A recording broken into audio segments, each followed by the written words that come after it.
네.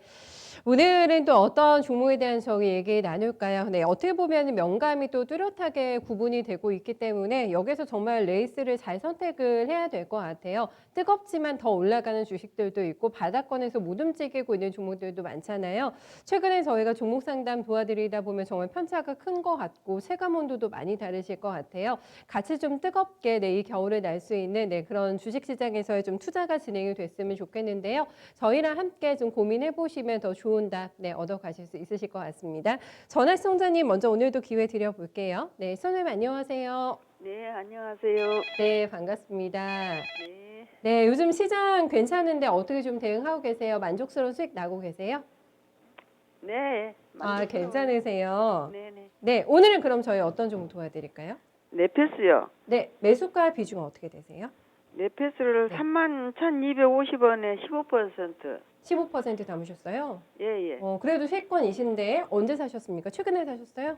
아니에요. 이거 오래됐어요. 9월 달에 샀어요. 아, 9월 달에 들어가셨으면 예, 굉장히 그래, 오래되셨어요. 저 예, 34,000원까지 올랐는데, 그러네요. 예. 예, 조금 더 올릴까 하고 들고 있다가 그냥 어느 날 볼게 푹 빠져버렸더라고요. 매도기에 한번 놓친 걸까 싶은 생각도 드시고 하실 것 예, 같아요. 내가 1,000원만 더 오르면 팔아야지 그랬는데. 기다리고 계셨는데 예, 안 예. 오네요. 그 가격대가. 알겠습니다. 그럼 시청자님 뭐 잡으신 가격이 한 35,000원 정도 라인 되세요? 목표가? 글쎄요. 네.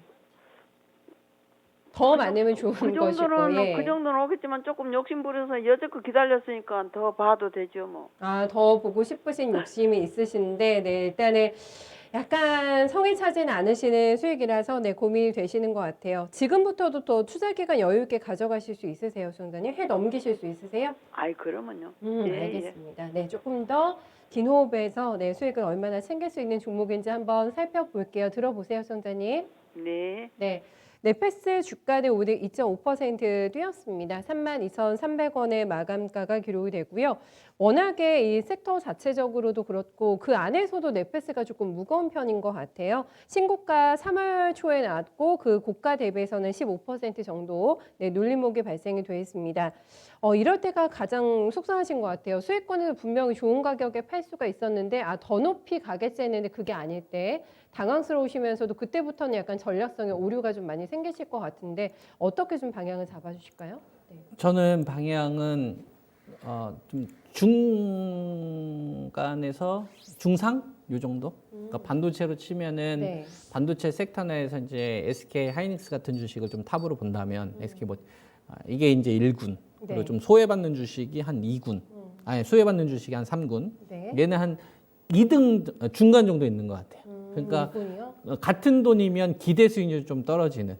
그렇다고 나쁘다라고 제가 딱히 말할 수는 없는. 그렇군요. 그러니까 같은 돈이라고 하면 훨씬 더 기대 수익률이 높은 쪽으로 가는 게 제가 좀 제 스타일이고요. 전 같은 돈이라고 한다면 훨씬 더 효율적으로 운영을 해야 된다라고 저는 생각을 하는 사람인데, 그러니까 뭐 넷패스가 나쁘다라기보다 이 주식들보다 좋은 주식들 수익률 게임이 훨씬 더 화려하게 펼쳐지는 주식들이 많으니까 어떻게 보면 좀 기회비용 측면에서 이런 거 좀 고려해봤을 때는 베스트는 좀 아니지 않나 제 입장에서는.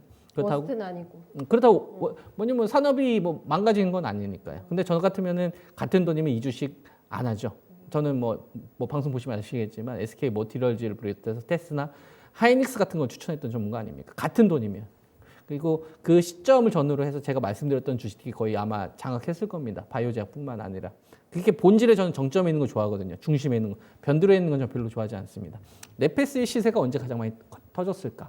반도체인데. 반도체 좋다고 하는데 틀리지 않죠. 틀립니다. 그러니까 반도체라는 단어는 똑같아. 그리고 내가 이 주식을 샀으니까 지난번에 34,000 갔으니까 수익률이 그렇게 됐으면 수익률이 몇 %? 10? 그래서 지금 한 32,300원이니까 수익률이 좀 떨어지는 것 같아. 뭔가 손해본 그게 아니에요. 그게 중요하지 않죠. 내가 하나도 안 중요한 거예요. 내가 이 주식을 산 거기 뭐가 중요해? 하나도 안 중요하고 이 지금 넷패스라는 주식의 시가총액이 7,400억 정도 되는데 얘가 하고 있는 기업이 반도체 패키징이란 말이에요. 반도체 전공정 업체에서 다 끝난 거 가지고 보호해주기 위한 어떤 회로를 설계를 한 다음에 마지막에 좀 테스트하는 과정 쪽에서 사업이 좀 진행된 비메모리 전반적인. 네. 그러다 보니까 반도체라는 단어는 똑같이 하지만 주력이냐 이거지. 지금 현재 시장에서 얘가 언제 주력이었어요? 2019년도에 주력이었다고. 8,000원, 9,000원짜리가 그때 38,000원, 4만 원까지 갔었죠. 아, 좋았죠. 대내리 같은. 그러면 네. 그때 왜 좋았을까? 그때 반도체 전공정 업체들은 안 좋았어요. 왜 안 좋았을까요? 반도체의 성격 때문에 그렇습니다. 반도체라는 거는 메모리 반도체는 경기에 영향을 받아요. 근데 2019년도 미중 무역 분쟁부터 시작해서 경기가 혼란스러웠잖아요. 그러니까 삼성전자가 SK 하이닉스가 메모리 반도체, 즉 경기에 민감한 메모리 반도체에 대한 투자를 줄이고 OLED 14조까지 투자했었어요. 2017년도에. 그 돈을 싸그리 모아서 어디다 투자했어요? 비메모리 투자했다. 파운드리. 그래서 그런 뉴스 많이 봤을 겁니다. 뭐 EUV 장비 많이 구입한다. 뭐 이런 거. 그러니까 터진 거예요. 즉 삼성전자가 OLED와 반도체에 2017년도에 44조를 딱 때려 박았는데 그 중에는 OLED가 14조였었고 디램, 낸드가 14조였고 디램이 한 8조, 9조 정도 됐었고 나머지가 비메모리였었거든. 그때 별로 비메모리 투자를 안 했었다고. 반도체가 호황이었을 때는. 메모리가 호황이었기 때문에. 근데 2018년도 5월 달에 반도체 가격이 떨어지기 시작하면서 더 반도체를 메모리 반도체가 아니라 디스플레이를 중소형 OLED가 아니라 그 돈을 싸그리 모아서 중소형 이 비메모리 쪽으로 다 투자해버린 거예요. 그래서 4조 투자했었던 걸 9조, 10조 가까이 투자를 했었다. 그러니까 비메모리 관련된 주식들이 2019년도에 랠리가 나왔던 거예요. FST나 SNS텍이나 넷페스트 같은 주식이 그래서 시세가 터진 거예요. 거래량이 붙어서 터진 게 아니라 2018년 5월 달부터 반도체 고점 가격이 떨어지니까 경기가 어려운 구간, 불확실성이 높은 구간에서 비메모리 관련된 주식들은 어쨌거나 주문형이기 때문에 그쪽으로 투자했다. 그러니까 이런 기조로 계속 가게 된다면 이런 주식이 대장이 되겠죠. 하지만 그렇지 않아요. 트럼프 대통령이 재선에 실패를 하면서 예측하기 쉬운 바이든 후보가 나왔고 그다음에 미중 관련된 문제가 더 이상 시장에 잡음으로 작용하지 않습니다. 주가가 별로 그걸 고려하고 있지 않다. 그러다 보니까 삼성전자 전략을 바꿔요. 어떤 전략? 비메모리 쪽 관련된 부분은 파운드를 그대로 하되 2018년, 19년도 이때 한 4조 정도 투자했던 거를 9조 가까이 늘렸었거든요. 요거에서 내년도 한 1조 늘려요. 그러니까 성장률이 낮은 거예요. 그러면 그 돈을 어디다 모을까? 이걸 메모리 반도체에 투자를 해버리네.